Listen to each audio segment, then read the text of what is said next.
todos e todas, aqui do programa Entre Elas, da Escola Superior de Advocacia. Hoje eu tenho a honra e a alegria de receber uma querida amiga, a professora Evelyn. Ela é doutoranda e mestre em Direito Internacional e Comparado pela Faculdade de Direito da Universidade de São Paulo, professora das disciplinas Meios Adequados de Resolução de Conflitos e Estágio de Prática Supervisionada em Mediação. Ela, além de tudo, cuida e tem um grupo de resolução de conflitos, que é o NEMA, foi criado recentemente na Universidade de Morumbi.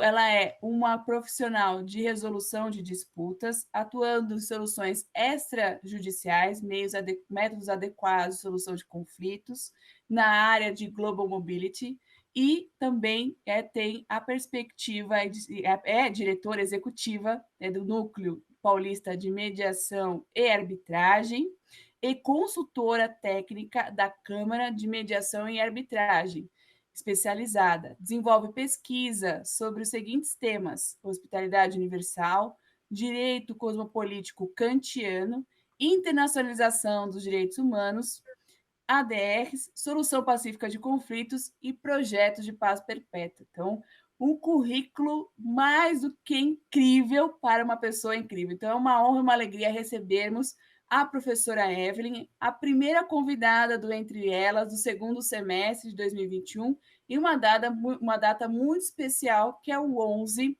de agosto. Professora, seja muito bem-vinda. Obrigada pela sua disponibilidade de estar aqui conosco para tratar sobre esse tema, que é o profissional de resolução de disputas.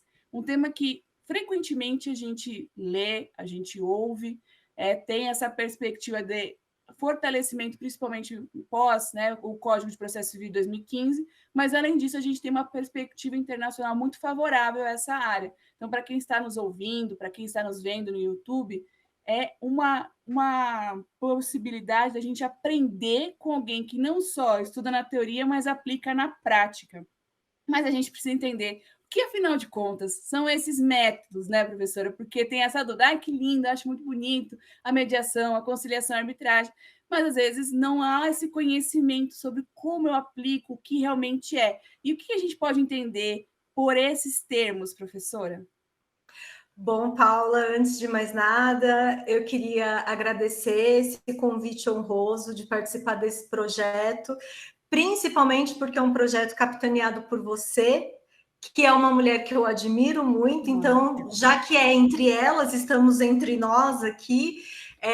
Muito obrigada por esse convite. E vou começar aqui explicando um pouquinho sobre os meios adequados de relação de conflitos, né? Primeiro, falar um pouquinho da mudança da nomenclatura. Antigamente, quando eu falo antigamente aqui no Brasil, principalmente por conta de um erro de tradução, né? Porque nós tendíamos a dizer meios alternativos de resolução de conflitos por conta dos Alternative Dispute Resolution, né, dos ADRs, e se fez uma tradução meio que errada, né? Por quê? Porque vai ser um meio alternativo dependendo do ponto de vista que você vai fazer a análise, né? Então, a partir da resolução 125/2010 do CNJ, eu acho que a gente teve muitas mudanças significativas. A primeira, a mudança da nomenclatura, né? De meios alternativos de resolução de conflitos, e quando eu falo meios alternativos, eu acabo sem querer ainda dando uma preponderância para a atuação do Poder Judiciário, porque é alternativa ao quê? Alternativa à atuação do Poder Judiciário. E quando eu coloco a nomenclatura meios adequados de resolução de conflitos, eu equiparo todos esses meios de resolução de conflitos, ou seja, eu não vou escolher alternativamente a opção do Poder Judiciário para resolver o meu conflito, mas eu vou escolher aquele mecanismo que é o mais adequado, tá? Dentro do que a gente chama hoje de sistema multiportas, né, que é uma nomenclatura que vem muito da escola de Harvard, do Frank Sanders e tudo mais, ou seja, a possibilidade de várias opções de resolução de conflitos, e nesse sentido ele usa muito a figura da passagem do livro O Processo, em que se bate na porta da justiça, então por isso que vem, né, sistema multiportas, a possibilidade que eu tenho é imensa, né? Então, hoje eu tenho, eu acho que a filha mais conhecida como meios adequados de resolução de conflitos no sentido de ser extrajudicial, mais antiga, mais sedimentada, que é a arbitragem. E, mais recentemente, não tão conhecida, mas que hoje eu diria que, vez ou outra no direito, a gente tem institutos que ficam na moda, né? Então, eu diria que não é que está na moda, mas se fala muito, é a mediação.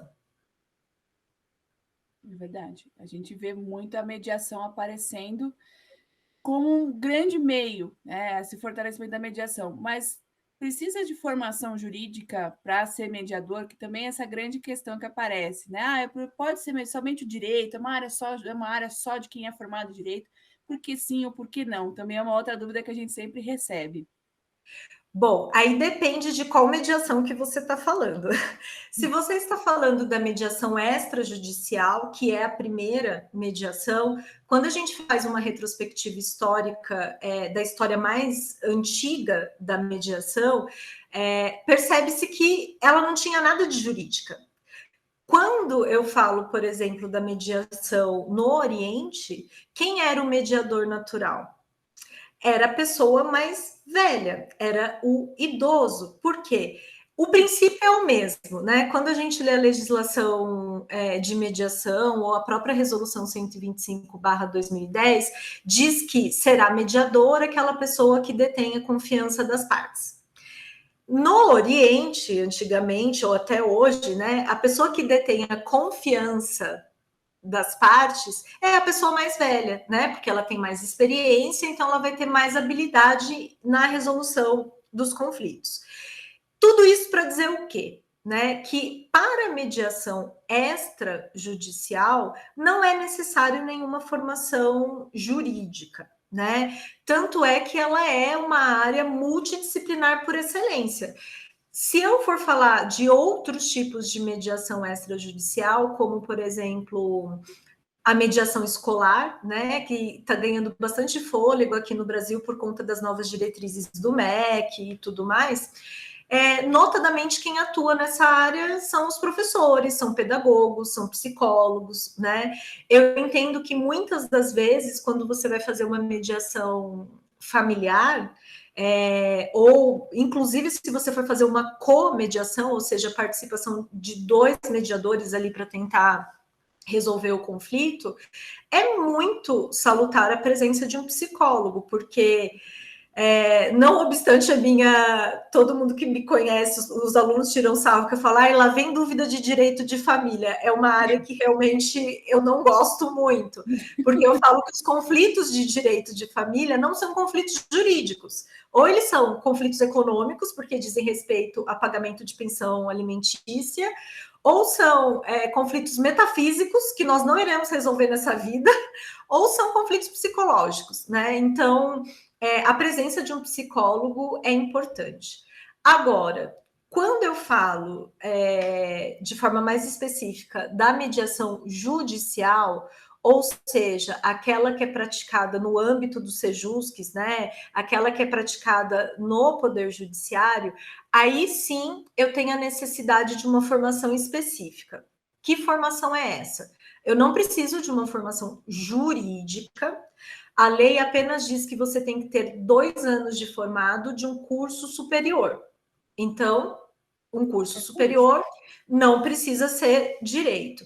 E aí sim você tem que passar por uma capacitação específica dada por, e aí fica o meu alerta, né? Dada por escolas credenciadas junto ao Tribunal de Justiça que você pretende atuar. Então, assim, eu participei do primeiro curso que foi em 2013. Ele foi dado pela Escola Superior da Magistratura aqui de São Paulo. Então, geralmente esses cursos eles duram mais ou menos um ano e meio.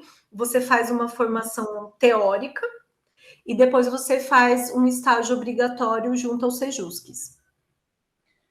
Bastante coisa. Então, eu já acho que esclarece, acho não, tenho certeza, esclarece muito sobre a questão da mediação. Mas a professora Evelyn, vocês viram pelo currículo dela, ela tem aí um pé, os dois, né, no direito internacional.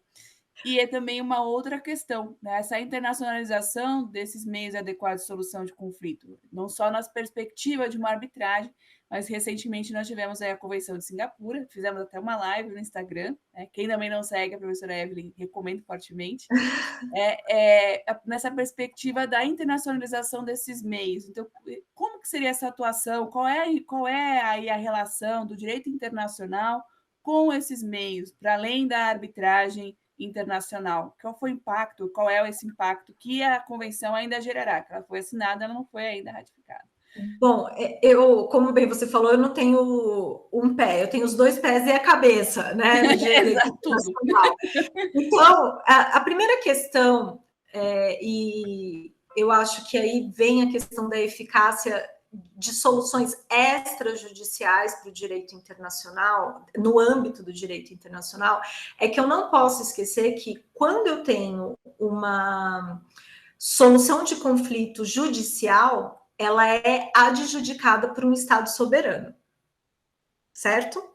Uma vez que ela é adjudicada por um Estado soberano, a gente bate num tema muito difícil para o direito internacional, que é o conceito de soberania, né? Doutra banda, quando eu falo de soluções extrajudiciais, eu saio da égide do Estado soberano e coloco para trabalhar outras instituições, né? Então, assim, quando eu falo de direito internacional público, eu tenho soluções pacíficas de controvérsia pelo capítulo 6º da Carta da ONU, e nesse sentido, eu posso, no âmbito da mediação mais recente, eu posso citar o papel importante que o Papa Francisco desempenhou, né, como mediador. Ali, sem ninguém saber, ele reestabeleceu o diálogo entre os Estados Unidos e Cuba. Por quê? Porque ele reviveu um pouco do papel do papado da Idade Medieval, onde eu não tinha estados soberanos, então eu não tinha um poder judiciário constituído, né? E quem resolvia era o Papa. Por quê? Porque ele era uma autoridade reconhecida mundialmente, partindo do mesmo pressuposto. O bom mediador é aquele que tem a confiança das partes, né? Cada vez mais a ONU vem trabalhando muito, né? Principalmente a UNCITRAL trabalha muito guidelines, muitas resoluções que vêm corroborando para a resolução de conflitos internacionais. Por quê? Esses conflitos internacionais, eles versam sobre partes de nacionalidades diferentes, e por vezes, né, ou na maioria das vezes, com idiomas diferentes. Então, a possibilidade, por exemplo, da escolha de um idioma e da escolha, de repente, de um árbitro e de um mediador de uma outra nacionalidade também corrobora para a imparcialidade. Então, os meios adequados de resolução de conflitos ou as soluções pacíficas de controvérsia, sair do âmbito do poder judiciário, é extremamente importante para o direito internacional, porque ele configura esse status de imparcialidade na resolução de conflitos. Incrível, professora, né? Traz sempre uma retrospectiva histórica de onde veio, para onde vai, né? Faz toda a diferença quando a gente tem a conversa com quem atua, né, há tanto tempo. E a professora Evelyn, antes da gente entrar na nossa gravação, mencionava que ela entrou muito nova nessa carreira, né? Uma carreira, além de tudo, num primeiro momento, com muitos homens, né? Além de tudo, sofrendo aí a questão do machismo, mas, né, estar no seu espaço, garantir o seu espaço, mas aí grandes desafios. E como uma profissional, né, que atua nessa área há bastante tempo, e realmente pioneira, eu vejo até bem poucas pessoas que a gente conhece aqui no Brasil, né? Em outros Estados Unidos, por exemplo, isso já é muito comum, a questão de já ter essa formação, de ir a partir dessa formação no direito, e realmente mulheres, né? Então, a professora Evelyn é a que eu tenho mais contato, que trabalha com tão, e vocês viram pelo currículo dela, com tanta prática aí nos meios adequados de solução de controvérsias, né? Mas, além disso, a gente vê que você se dedica para expandir esse conhecimento e a gente vai aproveitar esse momento. Então, na atuação como um profissional de resolução de disputas, você acha que esse campo ele vai se restringir apenas a uma atuação em mediação e arbitragem ou existem outras formas de atuação desse profissional? Lembrando que estamos hoje no dia 11, né, de advogado e da advogada. Então, aí pensando em carreiras.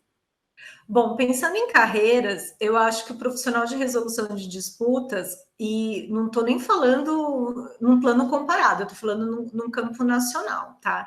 Ele já não se restringe mais só à mediação e arbitragem, né? A resolução de disputas no Brasil, pós-resolução 125/2010, ela vem se sofisticando paulatinamente, né? Então, hoje, além da mediação e da arbitragem, só de espécies de mediação eu tenho mediação judicial, mediação extrajudicial, mediação escolar, mediação universitária, mediação in company, que serve para você implementar dentro de um mecanismo híbrido de compliance, por exemplo. Eu tenho também dispute boards para obras grandes de infraestrutura, como, por exemplo, foram utilizadas nas Olimpíadas do Rio de Janeiro. Não fossem os dispute boards implementados pelo Comitê Olímpico Internacional no Rio de Janeiro, as obras não teriam saído, né? Porque são obras de infraestrutura de grande porte, em que eu tenho problemas de fornecimento, choveu, eu não consigo construir, né? E se todas as vezes eu tiver que bater a porta do Poder Judiciário para resolver uma questão muito pontual, a obra não anda, né? Então eu tenho dispute boards, eu tenho mecanismos híbridos de resolução de conflitos. Então, assim, cada vez mais, quando eu iniciei nem tão lá atrás, mas assim, só um pouquinho, vamos dizer assim, uma década e pouquinho atrás, realmente o que se tinha de atuação era a arbitragem. A mediação, ela existia como prática, mas as pessoas não sabiam direito que bicho que era esse. Sabiam lidar com essa possibilidade. Porque eu tinha um vácuo legislativo, né? Eu não tinha nenhuma previsibilidade dentro do ordenamento jurídico brasileiro. Eu tinha só a prática. E aí, de repente, de 2015 para cá, de um vácuo legislativo, não de 2015, na verdade, de 2010, né? Porque começa na resolução. Eu tenho muitas legislações, eu tenho muitos eventos. E nesse sentido, eu faço aqui, como você falou, eu sou uma entusiasta mesmo, eu gosto muito da área em que eu atuo. Os alunos às vezes se assustam, né? Porque eles estão acostumados a ter aulas ou conhecer o professor, assim, como assim, professora, você nunca foi no fórum, né? Não, já fui pouquíssimas vezes e não gostei. Mas eu não, assim, você não advoga e, ao mesmo tempo, esse não advogar é não advogar no velho sistema, né? Por quê? Porque eu sou uma advogada, estamos aqui no Dia dos Advogados e das Advogadas, eu tenho minha inscrição na OAB, é extremamente importante, fiz parte de comissões da OAB de jovem advogado, de mediação e arbitragem, mas eu advogo, sim, de forma instrumental. Talvez isso seja um pouquinho diferente para os nossos alunos, mas que cada vez mais eles começam a entender que há uma falta de profissionais que atuam nessa área e são profissionais que cada vez mais vêm sendo requisitados, né? Que basicamente diga-me o seu conflito, que eu vou te dizer qual é a melhor forma de resolver. Adorei, adorei. Acho que realmente esse pré-concepção, né, do que é a advocacia e qual é somente aquele ramo, o advogado, a advogada perante um juiz ou uma juíza, e não, né, essa forma de solução buscando a justiça. Então, eu acho que fica muito claro isso. A finalidade do direito é a justiça e tem outras portas aí para a justiça. E a professora Evelyn trouxe isso de uma forma muito clara. Eu vou aproveitar um pouco a professora Evelyn, antes de a gente chegar ao nosso último ponto, para a gente dialogar. também há uma questão atrelada à justiça restaurativa, a essa dúvida do que seria essa justiça restaurativa.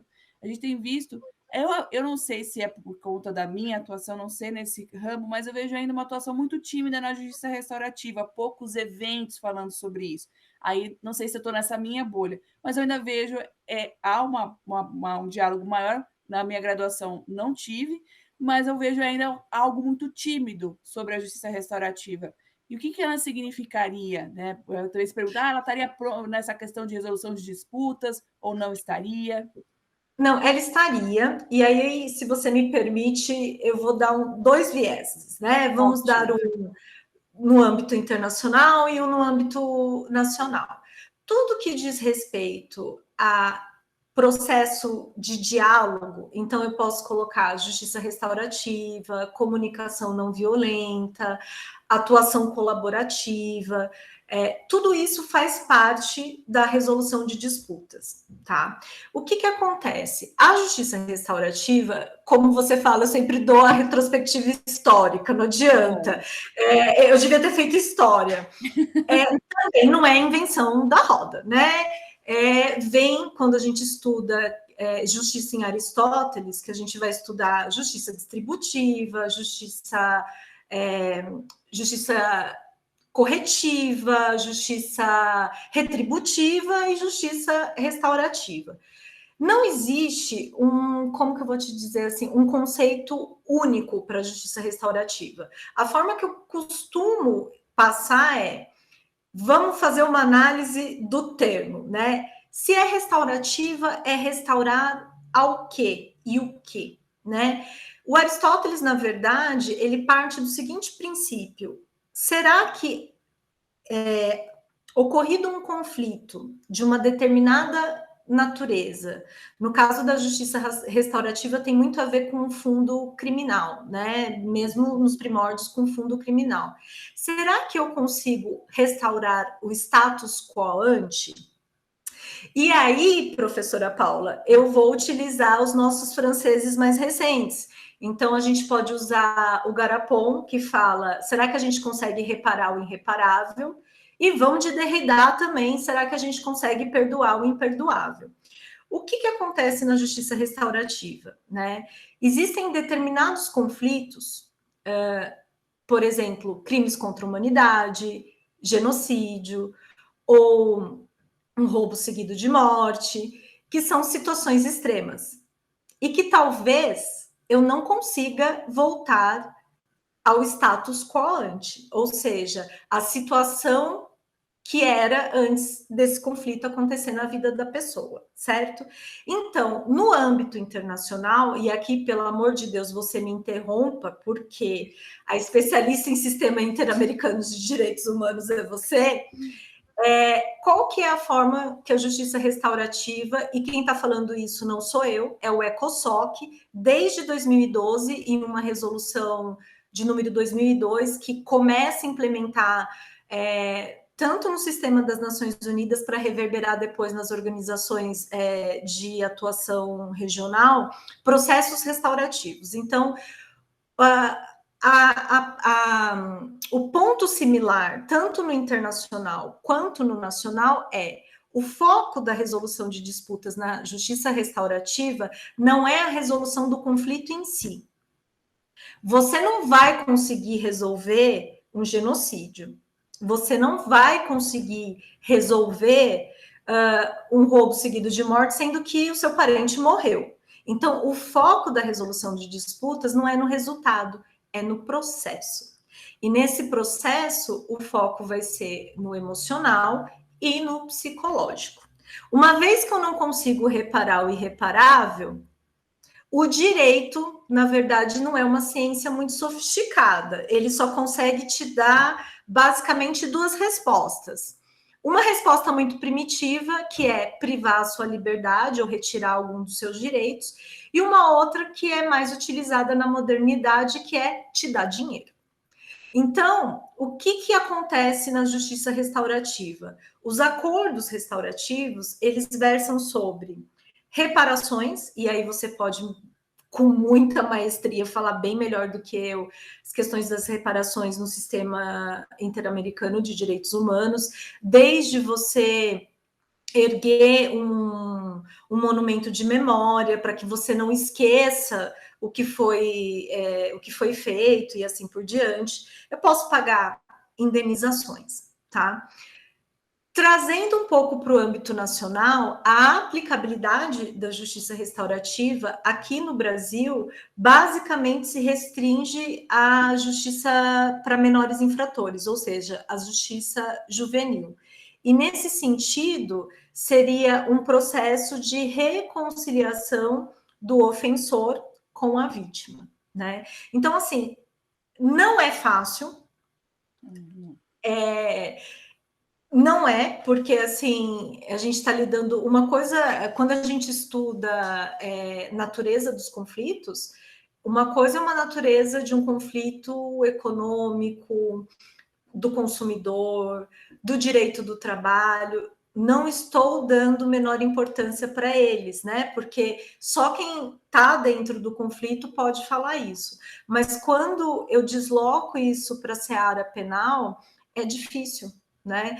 E é bem o que você falou. O Brasil, como bem você sabe, a gente vem de uma tradição positivista, quiçá na área do direito penal, em que eu tenho uma interpretação restritiva da lei, então eu não tenho muita margem, né, de apreciação, mas eu devo dizer que cada vez mais, principalmente também no âmbito de justiça comunitária, que a gente fala para povos indígenas, por exemplo, em que eu tenho que fazer algum tipo de reparação, de forma tímida, a gente vem sim utilizando a justiça restaurativa.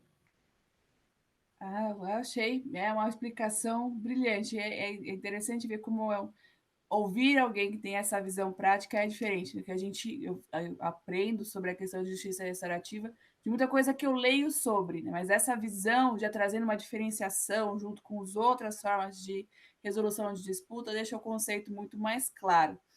E para o nosso último ponto, passou muito rápido. Sempre passa rápido, Paula. Acho que é por isso que daqui a pouco as pessoas já vão enjoar da nossa dupla, mas é que a gente, né? Não, gosta. Acho que sempre vão querer mais. Eu acho que essa perspectiva do passar rápido é porque realmente é muito bom, é uma construção. E aí, professora, você, na sua atuação, na sua visão, qual seria aí os desafios ou as possibilidades nessa área de resolução de disputas? Que a gente até teve uma conversa, ela nunca vai sair, ela veio para ficar. E essa forma também de a gente pensar, né? A média, no último estudo da FGV, a média de um processo no Brasil é de 7 a 10 anos, né? É muito tempo. Mas a gente sabe, mas a arbitragem ela tem um custo, ela não tem a possibilidade de recorrer, etc. Tudo bem. Mas pensem só nessa questão de tempo, quanto que isso também não é importante se a gente pensar em acesso à justiça, né? Quanto tempo? Será que esse tempo seria um acesso à justiça? E aí, pensando na área que é uma crescente, quais seriam os desafios ou oportunidades que você enxerga? Olha, sinceramente, eu acho que os desafios iniciais, eles já foram superados, né? Tanto é que, assim, talvez por um vício, né? Eu sempre acabo também falando mais das soluções extrajudiciais, mas ser um profissional de resolução de disputas não é excluir totalmente a atuação do Poder Judiciário, né? Até porque, em muitas hipóteses, por exemplo, da lei de arbitragem, há uma atuação em conjunta. E dependendo da consulta que eles me fazem, eu sou obrigada a dizer que depende, né? Você está do lado do devedor ou você está do lado do credor? Se você está do lado do devedor, talvez a melhor estratégia jurídica a ser aplicada é o processo judicial. Então, assim, como profissional de resolução de disputas, você não pode excluir a porta do Poder Judiciário. Eu acho que o primeiro desafio ele foi superado à medida que a disciplina Meios Adequados de Resolução de Conflitos foi incorporada à grade de forma obrigatória. Eu sei porque, assim, foi muito sofrido para mim, que fiz a minha graduação e não tive absolutamente nada, né? Então, assim, por que eu sou obrigada a dizer que eu tenho os dois pés no direito internacional? Porque a forma como eu aprendi e a forma como eu sobrevivi nesse mundo, que quando você fala de arbitragem, é majoritariamente, né, ocupado pelo pessoal que vem do processo civil, foi pela área do direito internacional, né? Porque não tinha outra possibilidade.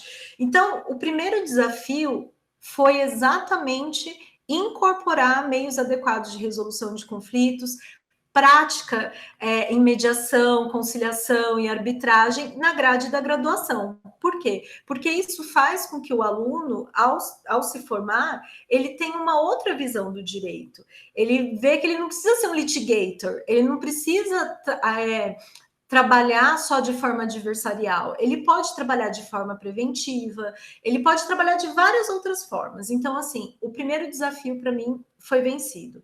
Agora, na questão de possibilidades, né? A questão de possibilidades para mim é sem fim, porque é um ramo que cada vez mais vem crescendo. Agora, o que a gente sempre precisa tomar muito cuidado são com os milagres, né? Porque esses a gente ainda não aprendeu a operar. Em que sentido, né? Todas as vezes, por isso que eu sempre bato na tecla, né?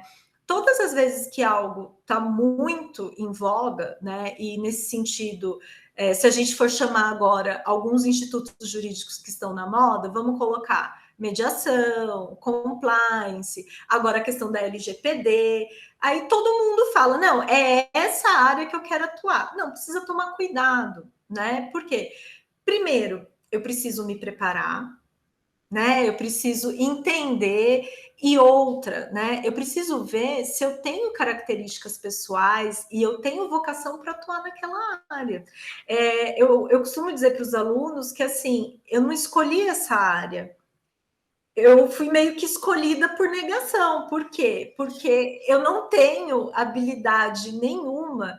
E eu sempre conto essa história que no meio da faculdade eu falei assim: meu Deus do céu, o que eu vou fazer? Porque assim, não gosto da área mais prática, não entendo a lógica do processo, não entendo essa demora do Poder Judiciário. E assim, também não tem um perfil concurseiro, porque geralmente as pessoas que acabam seguindo carreira acadêmica, a gente tende a ser muito expansiva no pensamento, né? Então,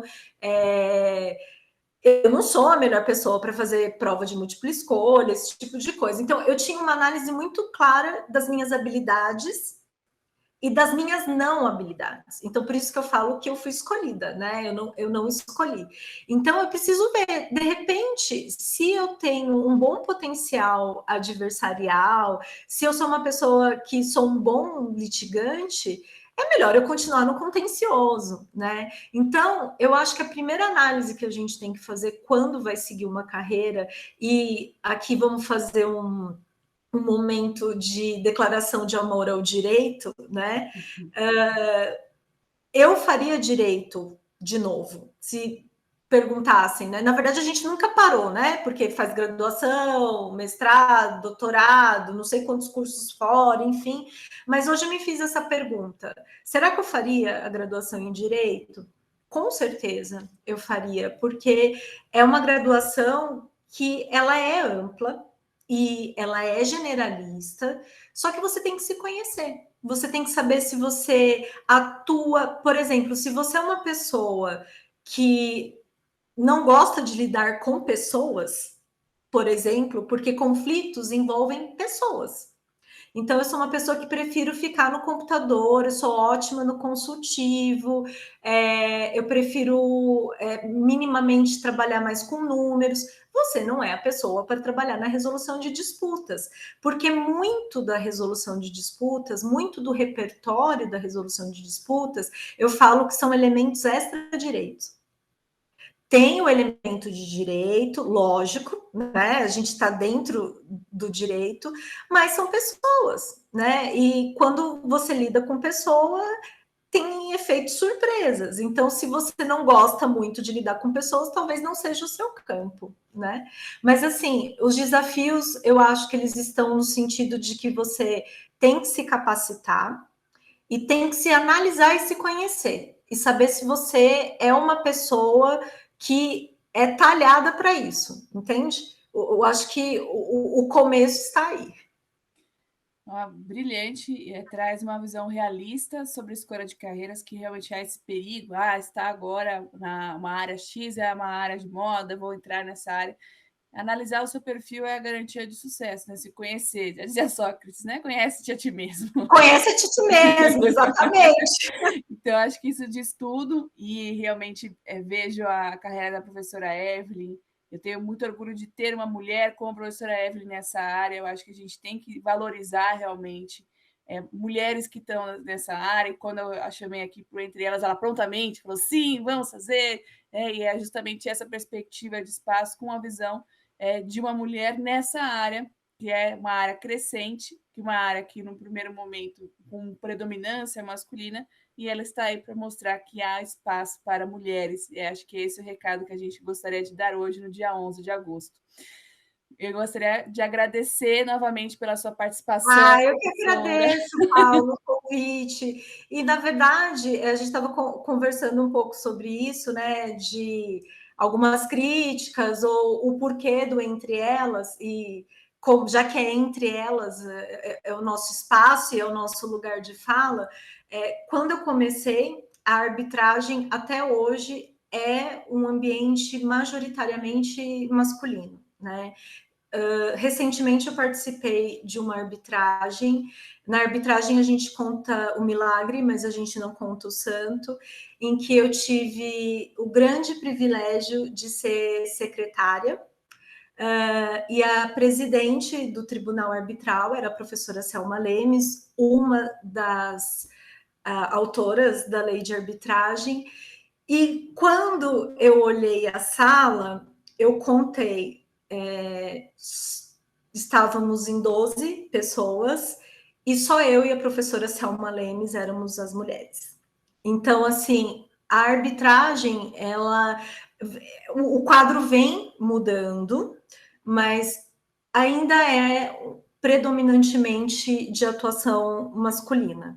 Na mediação, diferente, pelo contrário, eu diria que 90% eu tenho a presença masculina e 10%, não, 90% eu tenho a presença feminina, e é engraçado que eu até estranho um pouco, porque eu sou muito mais acostumada em ser basicamente uma ou a segunda, assim, poucas mulheres, né? E já que a gente está entre elas, na verdade, eu acho que não tem que ter isso, não tem que ter esse ambiente predominantemente masculino ou esse ambiente predominantemente feminino.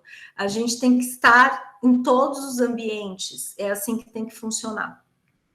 Recado dado. Muito, muito obrigada, professora Evelyn, por participar, por trazer a sua atuação prática, por trazer a teoria de uma forma tão clara. Com certeza você irá retornar Entre Elas para a gente debater um pouco mais. Então, agradecer quem nos ouviu, quem nos viu aí no YouTube. A gente se encontra em um próximo episódio do Entre Elas. Agradecer novamente a ESA por esse espaço. Muito obrigada. Muito obrigada, Paula. Até mais.